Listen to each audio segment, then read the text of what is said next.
Hello everyone from wonderful Moscow. Today is 29th of November, Friday, so I hope you'll have a wonderful day and a great upcoming weekend. Now it's 9:30 in the morning, and this is my first update in which I will share all the main news that are making headlines in Russian media outlets and Russian language pages on different internet platforms. And there are quite a few very significant developments and news that I'd like to share with you for this moment, and I will start with the statements of Russian President Vladimir Putin that he made yesterday on the sidelines of a meeting of leaders of Collective Security Treaty Organization in Astana, capital of Kazakhstan, member of this organization. And I will focus on few statements of Russian president. And first is that Oreshnik hypersonic missile system could be used to strike Kiev, according to Russian president. Let's go through this news. The Russian military is selecting targets in Ukraine for further possible strikes using the country's new Oreshnik hypersonic ballistic missiles. President Vladimir Putin warned on Thursday potential targets for their missiles could be decision-making centers in Kiev, the Russian leader warned during a meeting with the Moscow's key regional allies in Astana, Kazakhstan.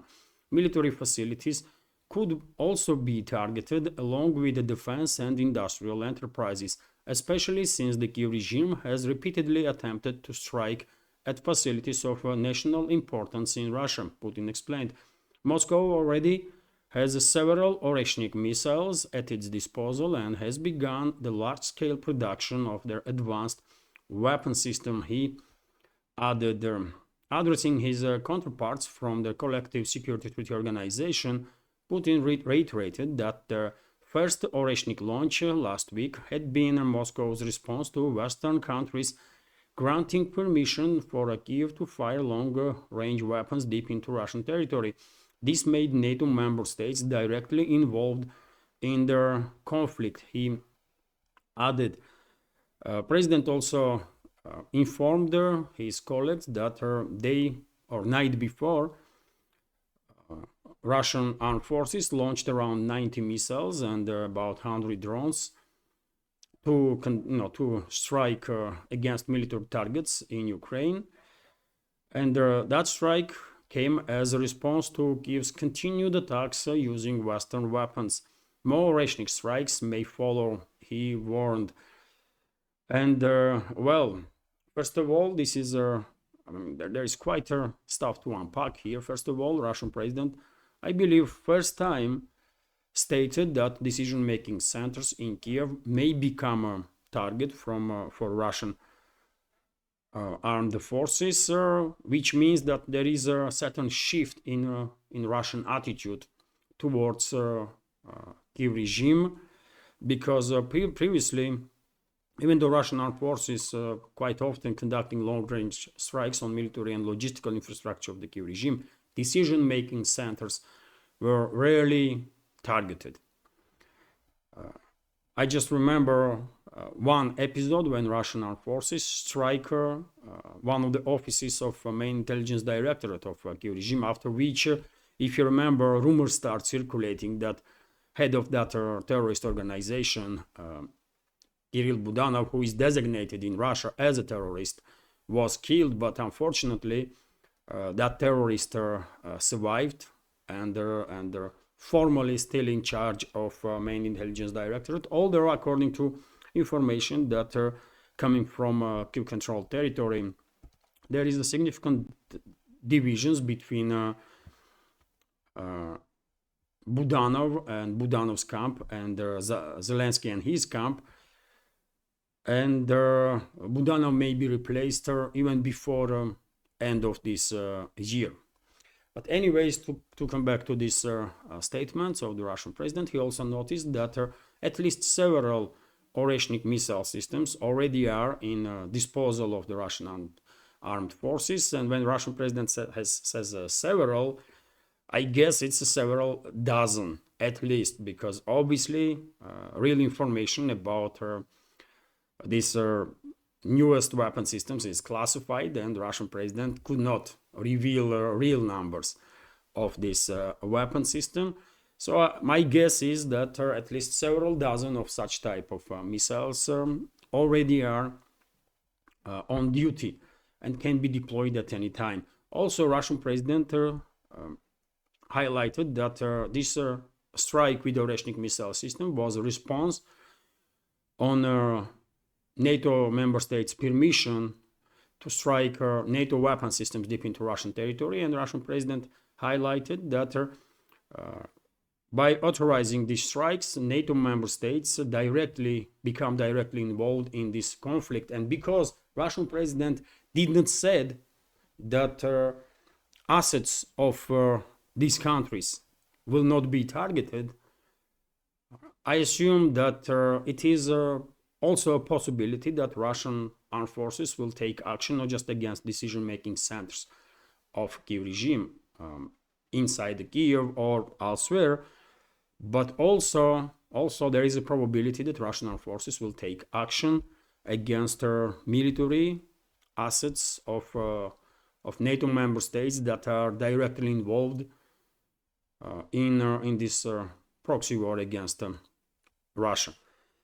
So this is important, of course, and I guess Washington, London, Paris, and potentially Berlin should listen carefully what Russian president is talking about, because even though he is clearly a very patient person with steel nerves, everything that has beginning, as we know, has its end also, and that can be said about patience of the Russian president too, right? And I mean, it is clear that Moscow itself is tired with issuing this many warnings. I can understand why Moscow is doing that. We don't want escalation, by the way. Nobody here in Russia, including Russian leaderships, wants further escalation. We are not seeking war. But if it comes to it, if hostile entities will not stop escalating, then well, we will do whatever is necessary to protect ourselves, right? And Russia definitely has a right to protect itself. Also, dear friends, Russian president made additional statements. His speech during this meeting with his colleagues from CSTO and also press conference after was really interesting and definitely deserves separate program. But I will focus, as I said, on a few of his statements. And for example, this one, when the Russian president said that Russia will in no circumstances allow Western powers, Western ruling elites, let's say, to transform Kiev regime into a nuclear-armed regime. As you know, I was talking about this relatively new narrative that Western ruling class, Western so-called elites, and Western media or propaganda was building up for quite a while now on the topic of transformation of Kiev regime into a nuclear-armed regime. And recently, high-ranking Russian officials also began paying attention to this topic. I reported about statements of press spokesman of the Russian president, Dmitry Peskov, deputy of the Russian foreign minister, Sergei Ryabkov. And yesterday, Russian president also spoke about this topic. And let's translate at least a few sentences here to be more precise. So only irresponsible people can make irresponsible statements about the transfer of nuclear weapons to Kiev. This was noted by Russian President Vladimir Putin answering questions from a TASS news agency at the press conference following their state visit to Kazakhstan. Such statements can only be made by irresponsible people who are not responsible for anything and do not feel any responsibility for the fate of their countries and their world as a whole on their shoulders. The Russian leader commented on their discussion among Western elites about possibility of transferring nuclear weapons to Kiev. And as I said yesterday, dear friends, and day before in my updates, I believe Western ruling class is not planning to transfer Western nuclear weapons to Kiev regime. It's not happening. US, UK, or France not gonna give Zelensky, formerly Zelensky, their nuclear weapons. But what they are doing is they are sending their specialists, I believe, and this is informed guess, by the way, because if you remember, I reported several times at least during the last several months about statements of, for example, Russia's Foreign Intelligence Service, according to which number of Western states were transferring certain radiological materials, radioactive materials, into Kiev-controlled territory. And my guess is also simultaneously US was transferring to Kiev regime some equipment to work with radioactive materials, including protective gear. And based on that and some additional news, I can give you informed guess that most likely Western specialists already are operating in the Kiev-controlled territory to help Kiev regime develop, domestically built basically, with assistance from the NATO, atomic bombs. Not a new type of nuclear weapons that require centrifuges that Kiev regime don't has to enrich uranium. So Kiev regime would not be able to build hydrogen bomb, for example, but basic atomic bomb can be built with the radioactive resources, materials that are actually are in disposal of the Kiev regime, right? And the Russian president was very clear that in no circumstances Russia will allow Kiev regime to become nuclear armed regime, and to make sure of this, Russia will use whatever means necessary. Also very strong statements from Russian side, strong warning, and everybody in Kiev, in Washington, in London, in Paris, Berlin, Brussels should listen carefully what Russian president is saying, because if they force Russia to act on these statements, then then all that cry that Western ruling elites will start will be just too late. They can cry as much as they want at that point. It will change nothing. So before it's not too late, Western ruling class, Western elites should start de-escalating, because we are getting very close to the point when Moscow will say, you know what, we tried diplomacy, we exercise restraint long enough. Unfortunately, we issued many warnings. Unfortunately, none of it worked on these psychopaths that are in charge of collective West. So now we only have option to basically start talking with them with their language, only language that they seems like they understand, which is language of force. So we are very close to that point, very close. And all this because of this irresponsible, absolutely irresponsible, and I will say criminal behavior of the Western elites. And I guess vast majority of our community will agree with this assumption, and vast majority of humanity that is not influenced by this crazy propaganda of the Western ruling class. Anyways, let's continue. Very significant statements from Russian president. Although, of course, there is some more news to share in this program. And for example, TASS news agency is reporting that during the last night, early hours this morning, Russian air defense systems on duty intercepted 47 drones that were launched by Kiev regime with the assistance of NATO member states. No reports for this moment about casualties on the ground or more or less significant damage. If any update on that, of course, I will share additional information on my Telegram page and on my page on Twitter X. And by the way, if you are not subscribed, consider to subscribe to my Telegram channel and Twitter X page. It's free of charge. And those channels, together with other channels that I have on different platforms one day may play significant role as a reserve mean of communication. Also, dear friends, we have this report from Vzglyad newspaper, according to which, as a result of Russian Iskander missile strike in Odessa, 72 military personnel of Kiev regime was neutralized, and also seems like at least 9 French mercenaries. So, well, Russian side, this media outlet reports about mercenaries. Maybe those French citizens were mercenaries. Maybe those French citizens were members of French Legion, French Foreign Legion, that were deployed into southern sectors of the front line.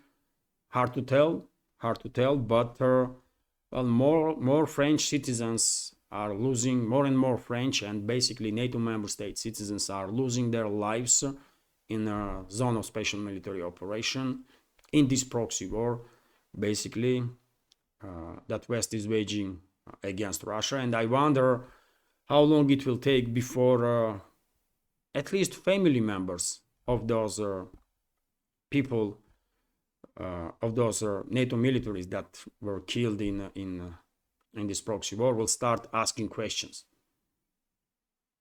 How come that these people end up in, for example, French, in this case, French citizens end up in this conflict while France didn't declare any war on Russia, right? At one point, I guess family members of these people will start demanding answers.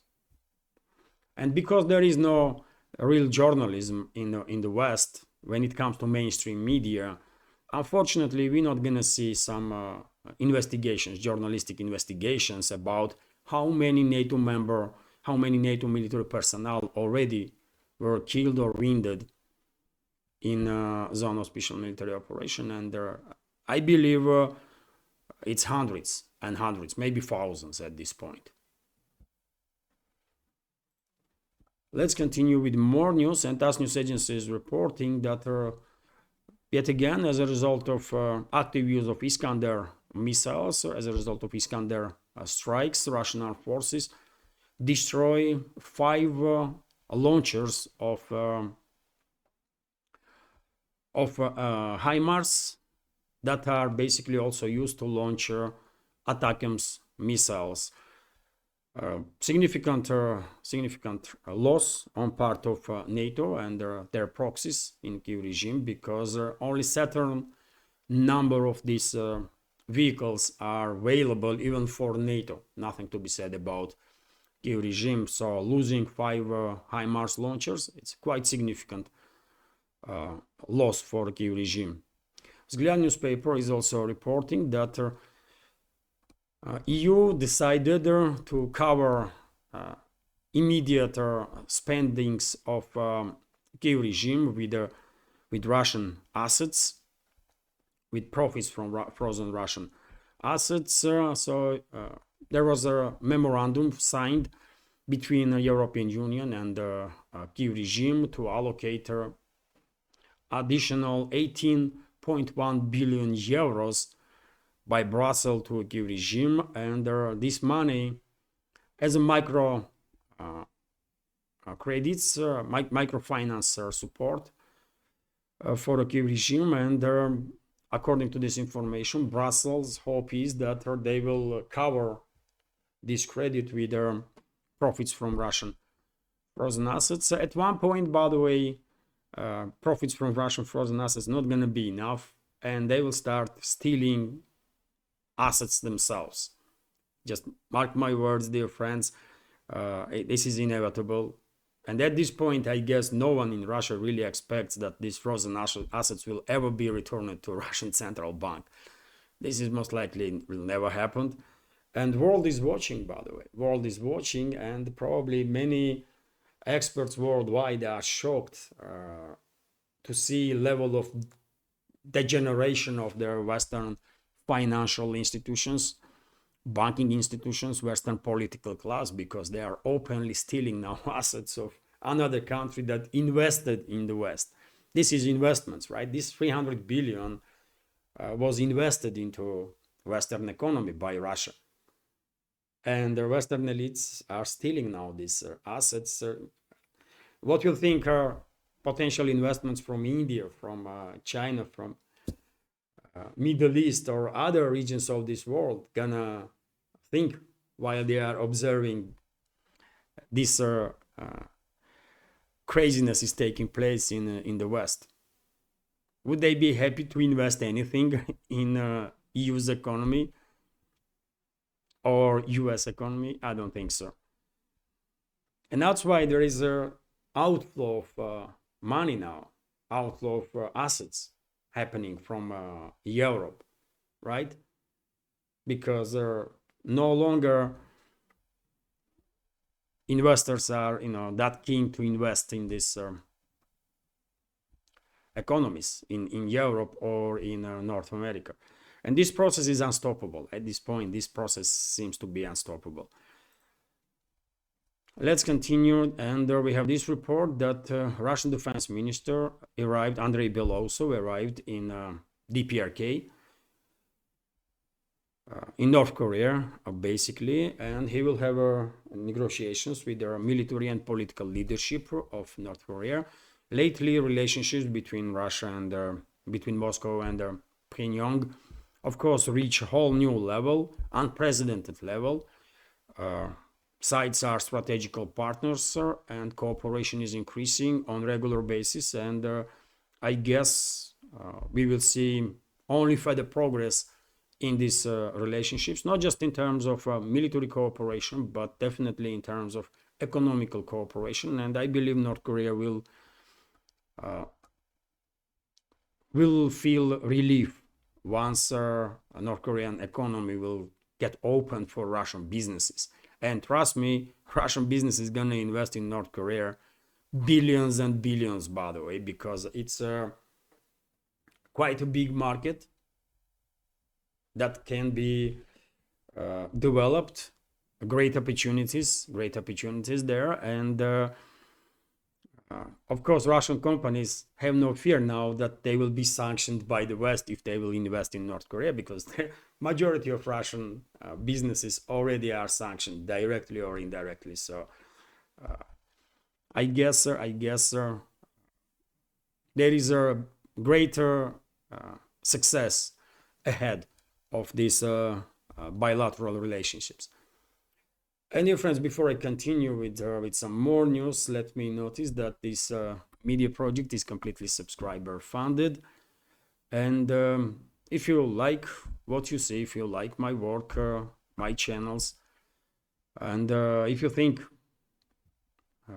we deserve to exist in this field of news and political commentary, please consider to support with their small donations through PayPal or Boosty platforms, or by subscribing to my Patreon page. All the links are on this video description box and in the pinned comment. And I have a page on Boosty also, by the way. I'm publishing additional bonus videos or extra content on Patreon and Boosty simultaneously, similar videos. And if for whatever reason you don't like Patreon, you can subscribe on Boosty and you will have access to very same videos that I'm publishing on Patreon. And also crypto. Yes, I have a crypto wallet, so if you are gooder with crypto, you can support through that mean.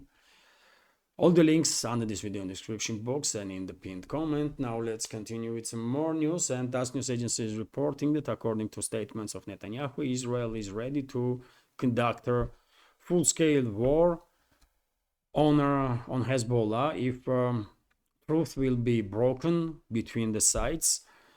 For a third day now, truth is holding, although there is accusations that Israel is breaking this truth from accusations from Lebanon, but in general, for now, it seems like truth is holding, and their hope is that there will be no further escalations, and the truth will be achieved in Gaza, in regards to Gaza Strip also, and in the West Bank, which is many people may not pay attention, but because of course all the focus mainly of the media was on Gaza Strip and then on Lebanon. But in West Bank, by the way, situation is also extremely difficult, and there are clashes constantly between Israeli forces and locals there in the West Bank. And unfortunately, a number of media outlets are even reporting about plans, alleged plans of Israeli government to permanently occupy not just Gaza Strip, but also West Bank. So there is still high risk of further escalation in the Middle East.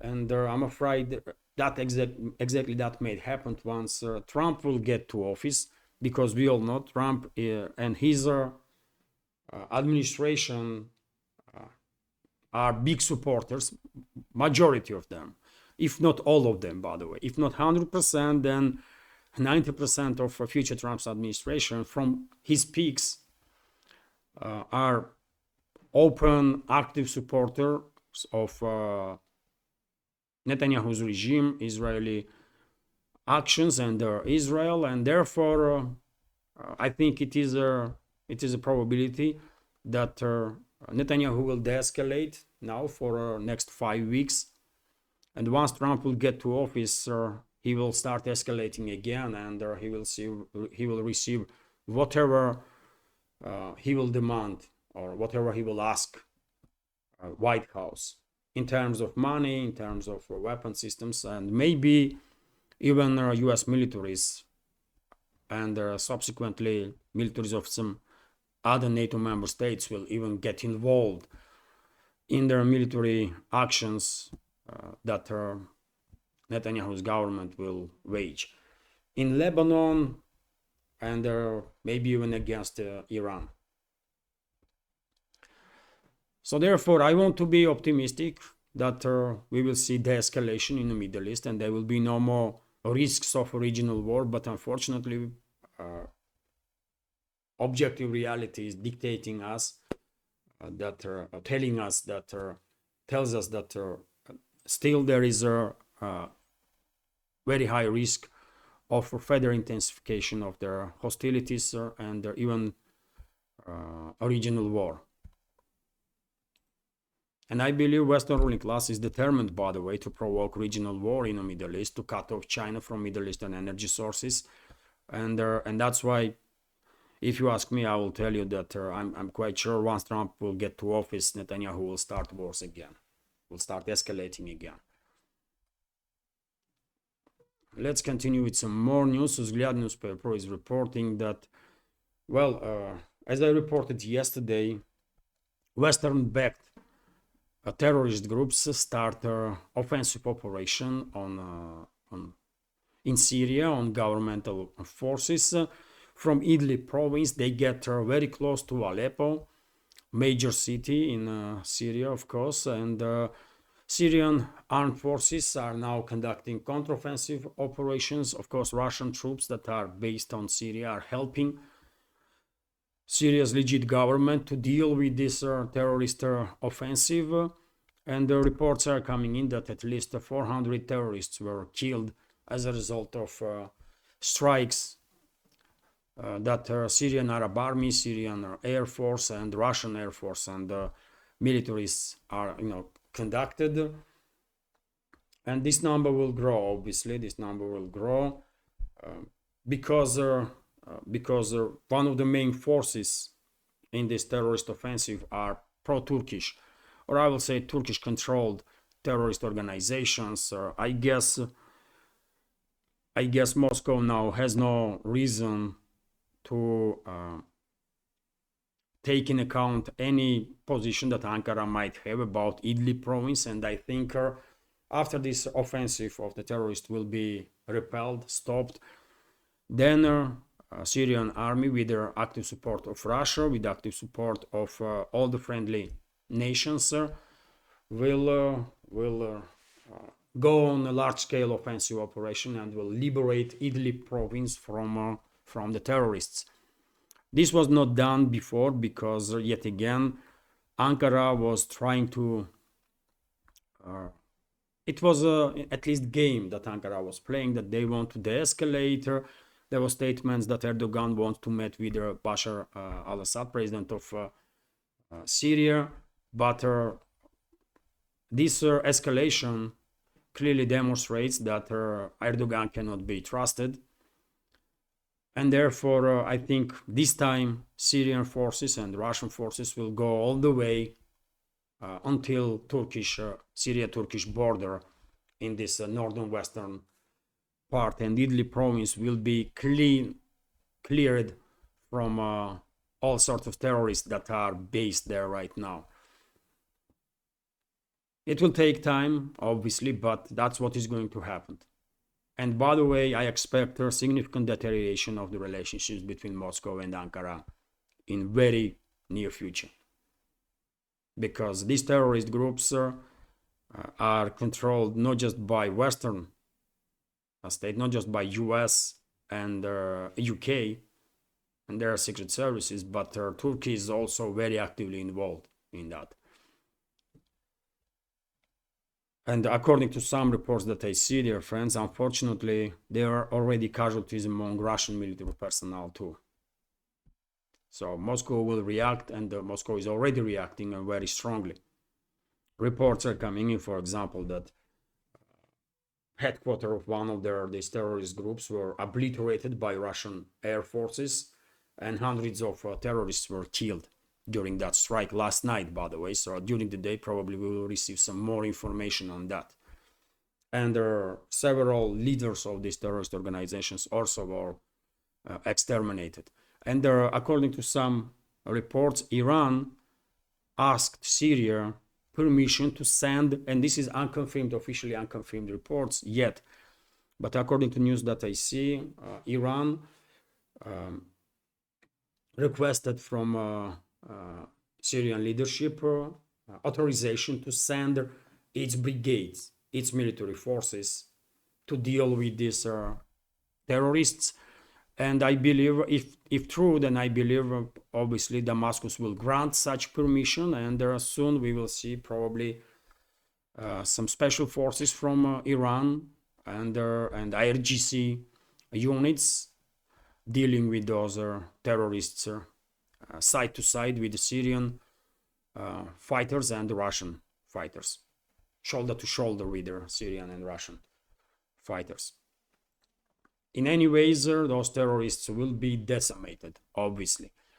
Kommersant newspaper is reporting that Parliament of Georgia, newly elected Parliament of Georgia, and I remind you, friends, that parliamentary elections took place on 26th of October this year. So newly elected Parliament of Georgia voted for to appoint new government and new prime minister of the country, and new prime minister is old prime minister Irakli Kobakhidze maintain his position as a head of government, and by the way, he already making big headlines, because we have this report, for example, that EU candidate state suspends accession talks. So Georgia has decided to freeze accession talks with the EU until 2028, when it expects to be ready for further steps. Prime Minister Irakli Kobakhidze told the news at the news briefing on Thursday. Kobakhidze stated basically, Tbilisi will continue to fulfill its existing obligations under the association agenda with the EU, but will do so on its own, as it wants to be treated as an equal partner in relations with Brussels, he said. The decision was announced following a government meeting with the Georgian Dream Party, which retained its majority in parliament following October elections. And this is quite a clever step, by the way, I can tell you, from government of Georgia, because we all know that Brussels bureaucrats and bureaucrats from EU member states, by the way, also from European so-called parliament, were trying to blackmail the Georgian leadership with some sanctions, and by freezing Georgia's accession to EU and stuff, and they were demanding Georgian leadership to obey orders basically, and do whatever they are told to do. And Tbilisi refused. And now Tbilisi, by suspending accession talks, basically cutting off those dealing basically with those Western so-called politicians that were trying to use this blackmail against Georgia, because what they're gonna say now? That they will suspend talks with Georgia? Georgia is suspending talks with you, so go and kill yourself now, corrupt officials in Brussels. So clever move, by the way, well done. And I can go even further than that. Georgia don't really need EU, man. Georgia never needed EU for anything, and Georgia don't need EU, right? And I guess majority of the public in Georgia are realizing this, that all these EU aspirations or NATO aspirations was just a result of the public, by the way. And at one point, majority of public were in favor of joining NATO, joining EU. But as time goes by, as people start paying more attention to actions of the NATO member states, their attitude towards Georgia, and same can be said about EU, obviously, more and more people are questioning now this aspiration. And more and more people are realizing that they don't really need EU, right? They don't really need NATO. Because if Georgian people want to maintain their identity, their culture, their traditions, then EU is definitely not the place to be. And I'm quite sure members of our community from EU can confirm that, because EU is all about destroying traditions, disrespecting history of their countries, right? EU Brussels wants to create some gray mass from hundreds of millions of people that are living in continental Europe, right? They just want to create gray mass without, and want to get people to get rid of their identity, their roots, their history, their culture, traditions. That's what globalists want, by the way. And EU is an experimental field right now. But ideally, globalists want to do the same with the whole of humanity, to turn all of humanity into some gray mass, right? Because that way, they think, I guess, it will be easier for them to control. So therefore, come on, Georgia, you don't really need EU, you need NATO. You never needed NATO and EU. Never. All you needed is pragmatic policies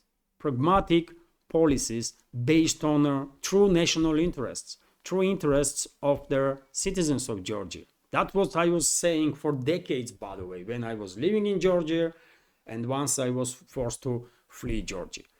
Because it's so obvious, man. All government needs to do is to base its policies on true interests of the people of Georgia. And in these interests, there is no place for EU and NATO, because they are not friends of Georgia, by the way. They are not friends for anyone, right?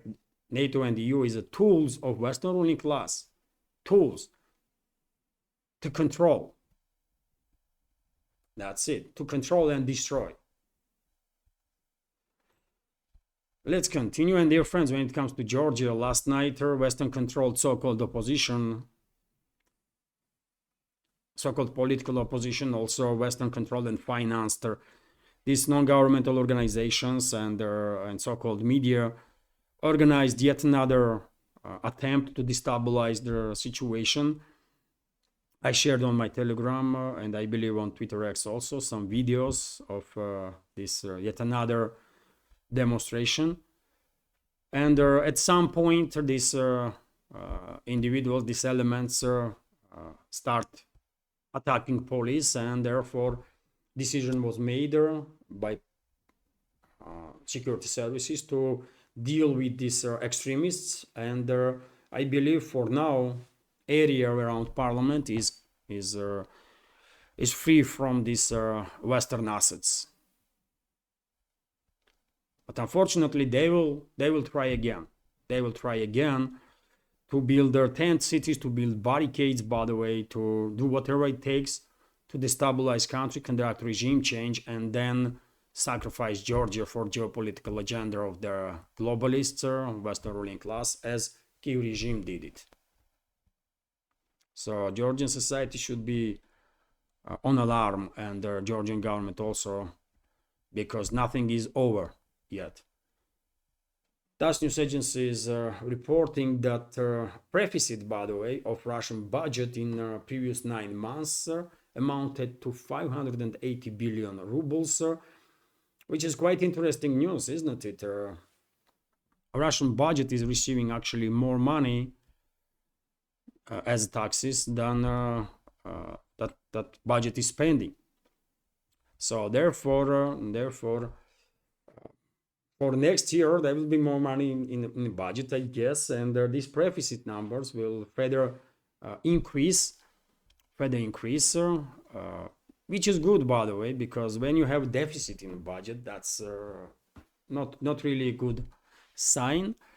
Although almost all countries worldwide, almost all have some deficits in the budget, but somehow Russian economical bloc managed to manage economy in a way that Russian budget has a deficit.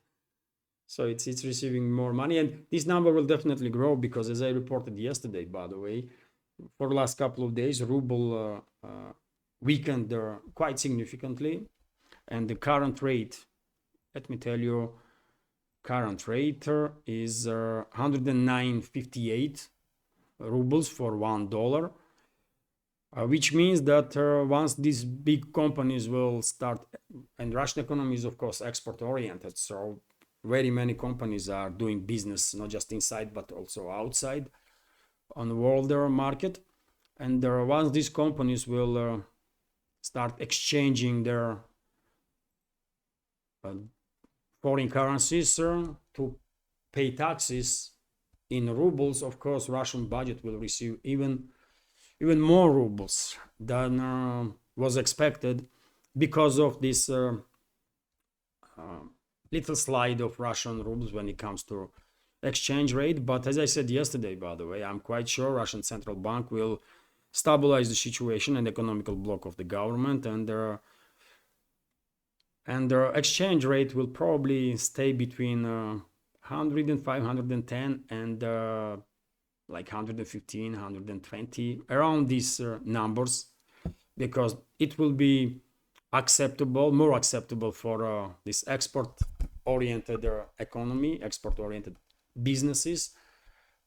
This way, regional and federal budgets will also receive significantly more money, and I believe economical bloc has enough tools in its disposal to make sure that inflation will not go double digits. Inflation will stay below double digits, right?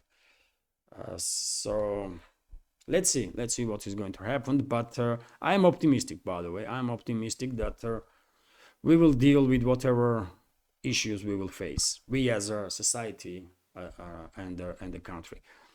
TASS news agency is also reporting that according to experts of VTB Bank, which is a second biggest lender in Russia, central bank in December may increase interest rate for another 2 base points up to 23%, which is definitely a possibility.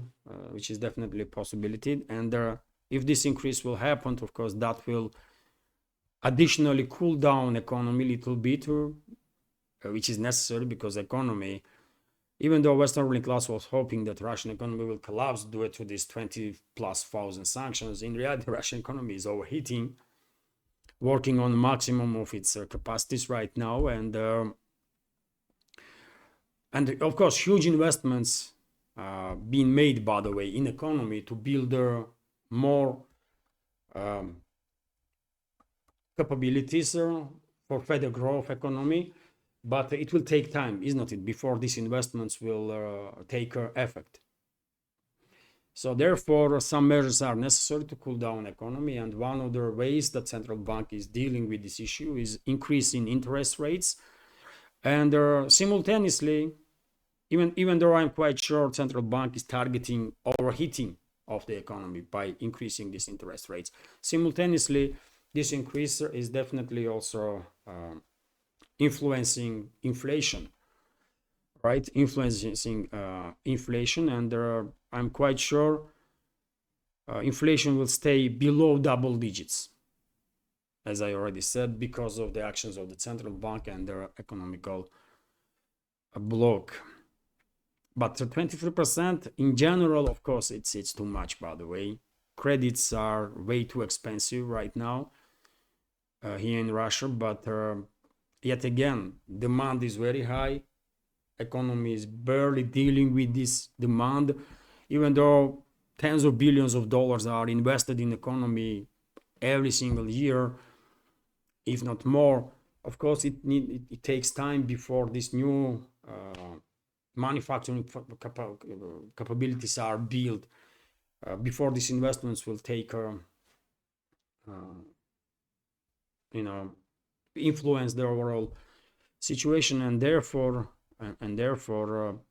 there is not really much choice at this point but to prefer to cool down economy a little bit, simultaneously deal with inflation, and I guess my predictions were correct, and in 2025 we will see still this high level of interest rates, and in 2026 most likely central bank will start cutting interest rates towards end of 2025, beginning of 2026.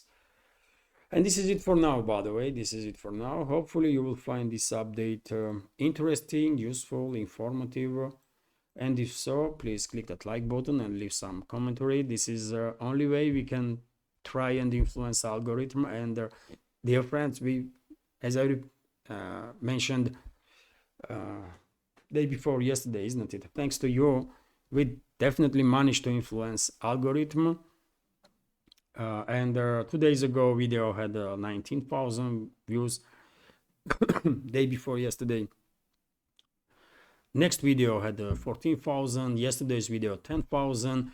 So once we deal with the algorithm and reach this 19,000, by inertia, my videos were gaining momentum anyways. I don't know about today's video. I doubt that algorithm will allow this video to reach 10,000 views, but who knows? We can try, isn't it? So if you can, please click that like button, leave some commentary, just about anything. And if you can, please share information about my channel with your friends on internet or in a real life. And finally, if you like my work, if you want to see further development of this project, or if you want this project to survive, basically,